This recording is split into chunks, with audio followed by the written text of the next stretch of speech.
Whoa! No, not the camera. Oh.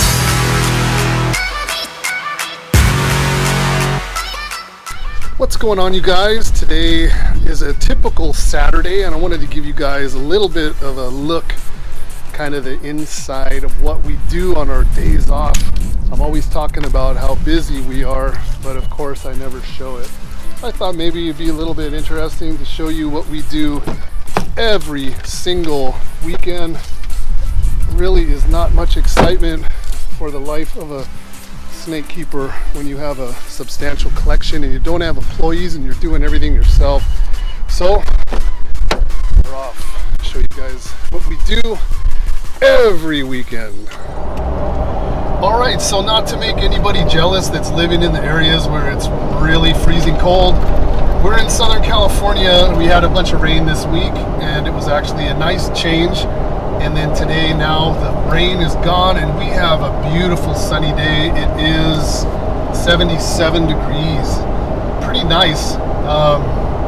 So anyway, we are doing our errands. This is a typical Saturday for us, typical weekend.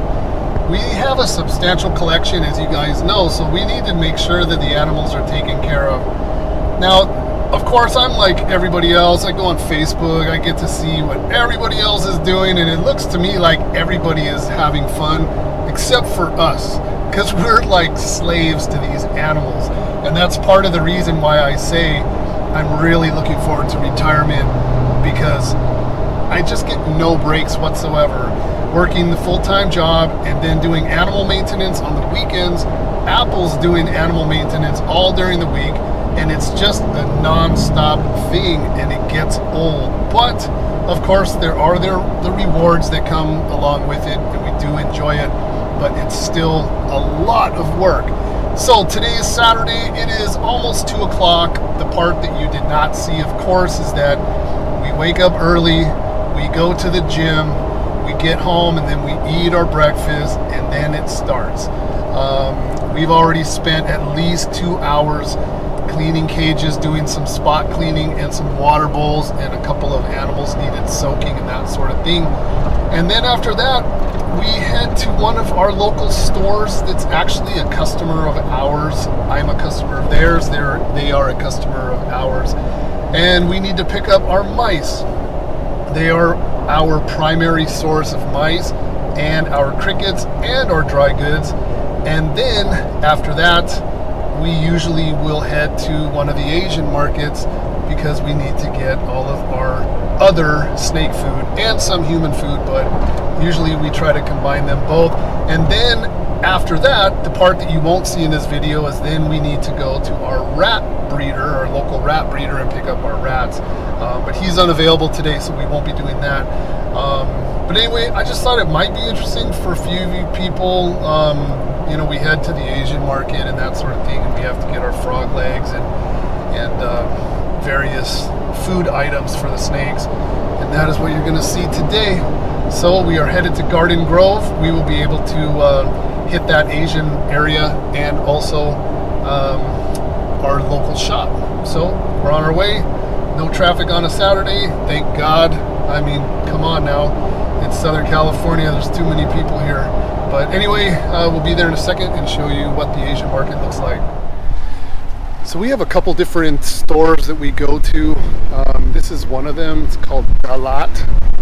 And so we're pretty much just right in the middle of this Vietnamese community, and there's a lot of specialty markets and stores and areas that speak the language, of course, for the community here. But it's actually a really great place for us, like I said, to get the specialty food that we need for our creatures. So you'll be able to see like a lot of really, it's very ethnic in here, right? Very Vietnamese, lots of stuff going on. But I'll show you guys a little bit of what we get for the specialty feeders that we have. And we get a little bit of food for ourselves as well. Apple likes to get the different sauces and marinades and even some of the fruits and vegetables. So it's kind of an interesting place. So for you guys that got the big elephant trunks from me, and even some of the babies, and you're wondering where you're going to get your feeders from when they get big, I mean, look at, you can get big tilapia, big gourami. They're not expensive. So, you know, this is a great place for you to come if you need to get those specialty items for your snakes. I realize that not everybody has something like this nearby, but we do. I mean, it's Southern California, right? So we just keep it all in mind. We kind of have it all dialed in, and there's more than just this one store. So if this place is out of something, then we'll just go ahead and hit up some of the other shops. We know where they're all at. And that just reminds me, I need some quail eggs for the kukris. And I don't know if they're over here or not, but I will find them. Oh, here we go, right here.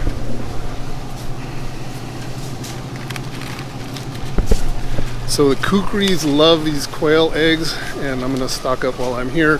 One little package will last me a very long time.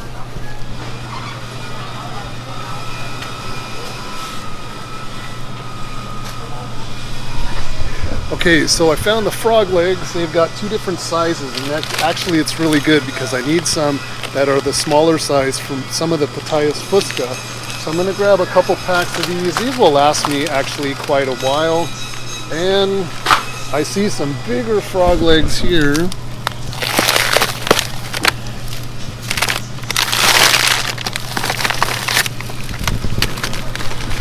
So that will be for some of the bigger carinata.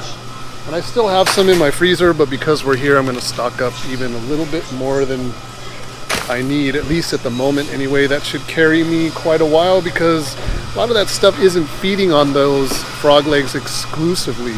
So we're all set, and now I need to find Apple. There she is.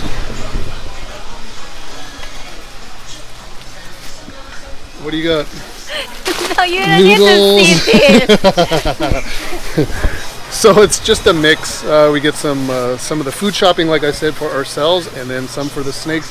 I think that about covers it for me anyway. I think the rest I'll just follow Apple around with a cart. So we got our frog legs, we got our quail eggs, and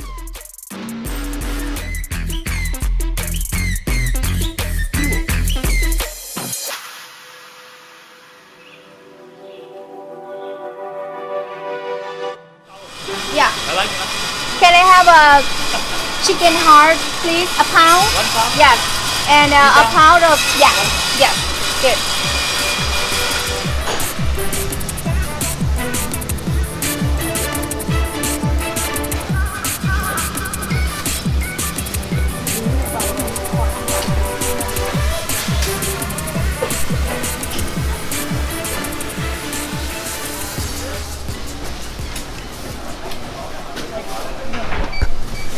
so 1 pound chicken hearts, 1 pound chicken gizzards. The Pitayas carinata just go nuts for those, and it's a great change of diet for them. It's kind of a long wait. It's very busy in here on a Saturday, but we got it done. All's left that we have to do now is pay and get out of here. So we are done here at the Asian market.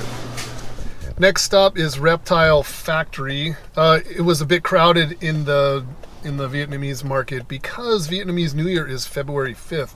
So that's coming up. So these people are, man, they were at the meat counter just stocking up on massive amounts of ribs and pork and all kinds of stuff. These people are gonna have a fantastic time for Vietnamese New Year. But what would you expect, you know, from Little Saigon? Of course, it's gonna be a really big deal here. But anyway, we have gotten that accomplished. We got what we needed to get, and now we are pulling into the parking lot at Reptile Factory. Hopefully it's not as busy in this parking lot. Reptile Factory itself is not going to be a big hit for Vietnamese New Year, but all the surrounding stores, because we're still in this community area. Oh, and I got a spot right here, so this is going to be perfect. So aside from the fact that Reptile Factory is one of my customers for wholesale reptiles, I really like the store. It's always clean, doesn't smell, the prices are good, animals are good quality, and yeah, so we're always in here every week. We're grabbing our mice and some rats and insect food for all of our little critters. What's up?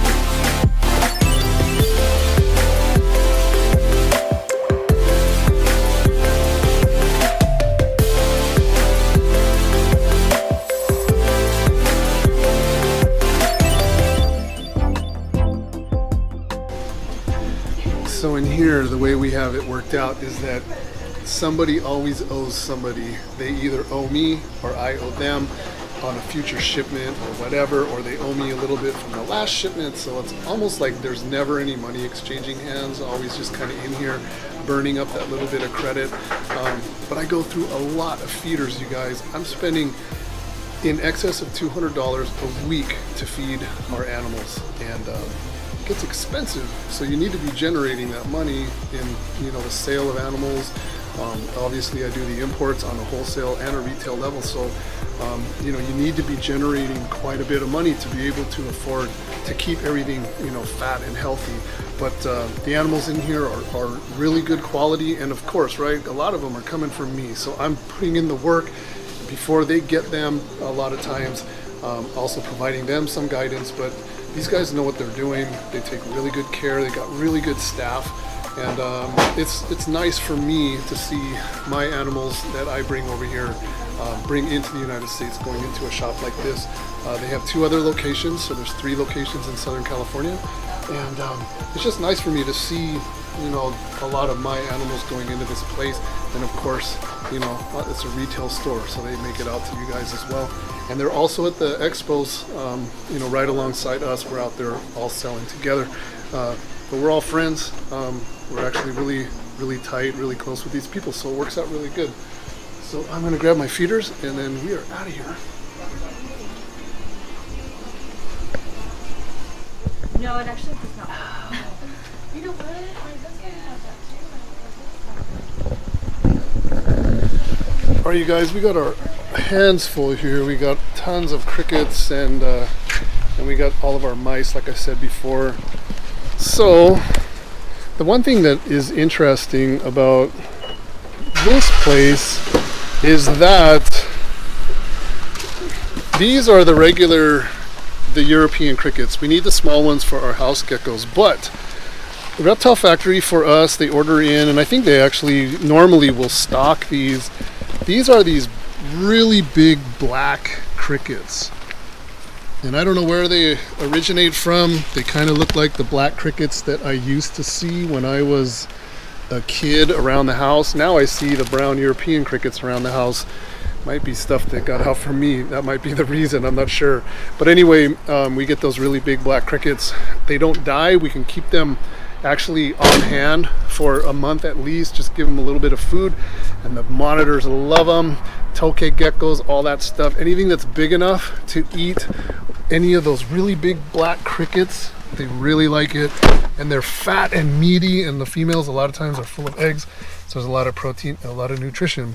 So that is it for our errands. Now we're headed home, and I'll show you guys how those Pitayas carnata respond to all the little gizzards and all the little parts, chicken parts that we are gonna feed them today. So on the way home. So we are back home with all the feeders. I'm gonna show you guys kind of putting stuff away here. So these 2 Exoterras here, these are for our house geckos, our feeder geckos.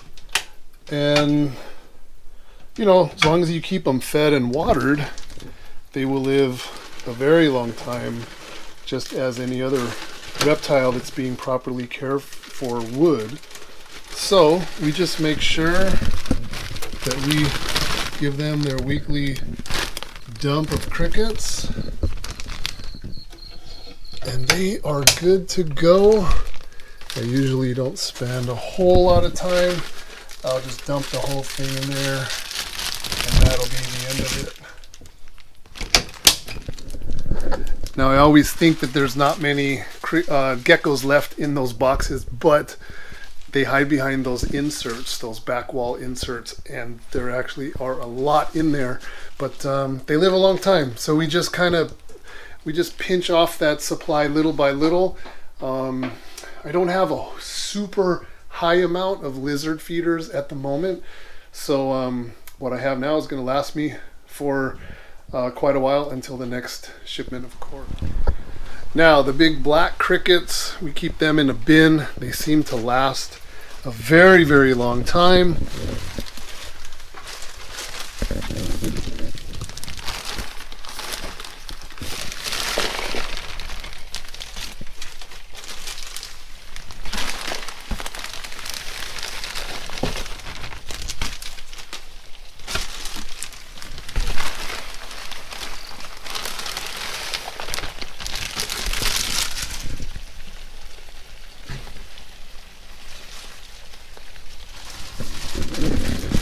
And apple is the one. She just puts different things in there: apples, celery, carrots, whatever, even some of the skink food. And they seem to do a really well. They live a very long time. Those brown European crickets, they have a very short lifespan. I think when you order large or extra large of those brown crickets, they're kind of at the end of their life cycle. They're breeders that are mature, and they usually don't last more than a week. But those black crickets, man, they last 2-3 months as long as you're feeding them. And we just kind of pinch off that supply little by little. And like I said, the big monitors that are big enough to eat those, and the bigger geckos and that sort of thing, man, they really love those things. Very high nutrition. I have dubia also. I have a little colony that I kind of just ignore. Apple feeds them here and there with dry cat food and carrots and apples and different things. And again, those things just multiply like crazy, but they're not in my mind, and I forget all about them. And every time I look in there are more and more and more, and I have no idea how many hundreds or thousands are in there at this point. I know there's a lot.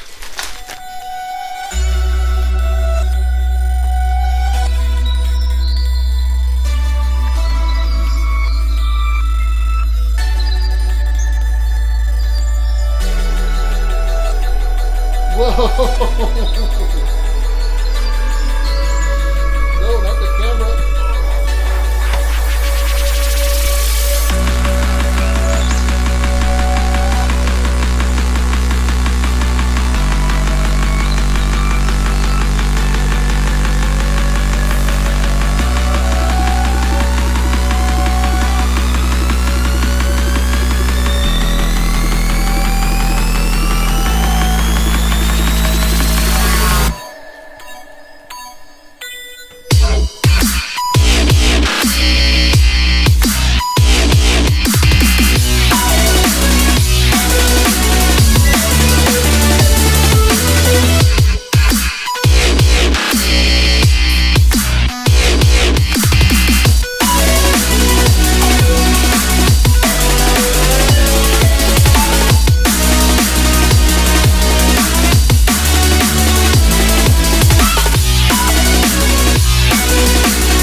And with the sound of the crickets, you guys, I am going to say goodnight. It's already 5 o'clock. My day is shot. I still have those live mice and rats that I need to feed off, but I'm not going to film it. Most of you guys have your own snakes, and you know it's not that exciting. It's just something that needs to be done.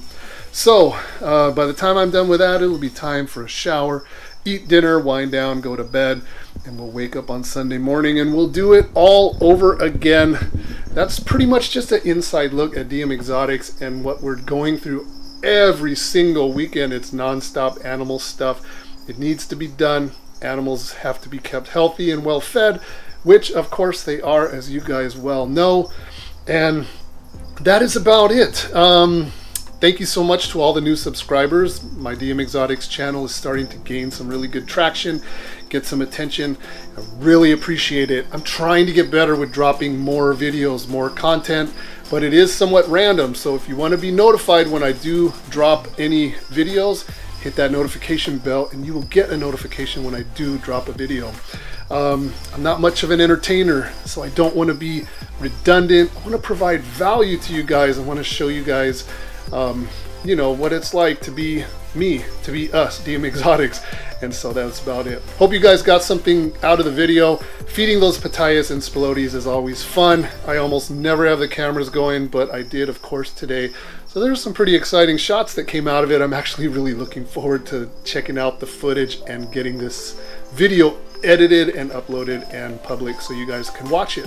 Thank you again for watching, you guys. Have a great weekend, and I will see you in the next one. Take care. Thanks for watching.